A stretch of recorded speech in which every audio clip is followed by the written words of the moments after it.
Bonjour, dans cette vidéo, nous allons voir comment utiliser les présentations dans AutoCAD. Les présentations sont très utiles pour imprimer nos dessins sans devoir refaire une nouvelle configuration pour chacun des dessins.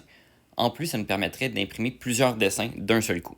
Par exemple, si on a un cadre standard fait pour une page de 8,5 par 11, mais ça se peut que notre dessin qu'on a fait ne rentre pas à l'intérieur. Avec les présentations, on va pouvoir mettre notre dessin à l'échelle juste pour l'imprimer sans le modifier. Pour accéder aux présentations, on a deux choix. Soit qu'on fait survoler la souris par-dessus l'onglet de notre dessin, ou on peut aller dans les onglets de présentation qu'on retrouve dans le bas. Si vous ne voyez pas les onglets de présentation dans le bas de la fenêtre, cliquez sur la vidéo qui apparaît en haut à droite pour savoir comment les obtenir. Une fois dans l'onglet de la première présentation, qui s'appelle Layout 1 dans mon cas, il va y avoir un nouveau menu qui va apparaître, c'est le menu Layout ou en français Présentation. On va commencer par cliquer sur le menu Layout, ensuite sur Page Setup et ensuite on va faire Modify pour aller modifier la configuration de la page. On va retrouver un menu comme pour l'impression. Il va suffire de choisir les différents paramètres qu'on veut. Dans mon cas, ça va être PDF, une page 8,5 par 11. Je veux imprimer le layout, donc la présentation. L'orientation que je veux, c'est le portrait. Et je vais choisir AuCAD.CTB pour imprimer en couleur. Quand c'est fait, je vais faire OK et puis Close. Je supprime le viewport déjà présent. Pour renommer la présentation, je fais un clic droit et puis Rename. Pour en supprimer une, je fais clic droit et puis Delete. Pour en ajouter une nouvelle, je vais cliquer sur le petit signe de plus. Je peux aussi déplacer ou copier une présentation. Ça va être vraiment pratique si j'ai plusieurs présentations qui devraient être très similaires. Maintenant, si je veux ajouter mon cadre à ma présentation, je retourne dans mon modèle, je le sélectionne et je le copie. Une fois revenu dans la présentation, je le colle.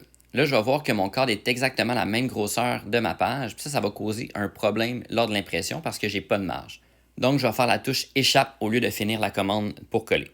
Là, je retourne à mon modèle pour faire une mise à l'échelle de mon cadre avec mon cartouche. Je vais choisir 95% de la grandeur juste pour que ce soit un petit peu plus petit. Je le copie de mon modèle et je le colle dans ma présentation.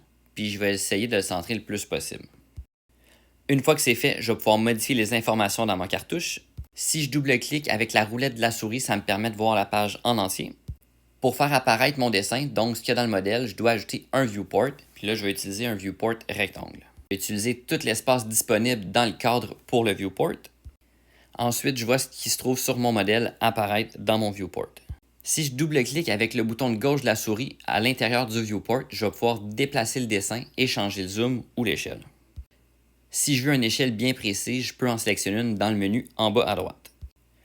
Si je veux quitter le viewport, je dois faire un double-clic sur la partie grise. Il faut faire attention de toujours laisser une petite partie grise, sinon on va être prêt à l'intérieur du viewport. Si ça vous arrive, cliquez sur la vidéo qui apparaît en haut à droite pour voir comment s'en sortir. Si on n'a pas besoin d'une échelle vraiment précise, pour optimiser l'espace, on va aller dans le menu View, ensuite Zoom, puis on choisit Window. On va maintenant pouvoir faire un rectangle qui va nous faire un zoom sur une fenêtre bien précise. Maintenant, si je veux imprimer mon dessin, tout ce que j'ai à faire, c'est la commande d'impression et on va voir que tous les paramètres qu'on a choisis plus tôt sont encore présents. Au besoin, je pourrais utiliser plusieurs viewports, par exemple pour afficher plusieurs dessins sur une même page ou comme je le montre ici, pour afficher un détail plus précis.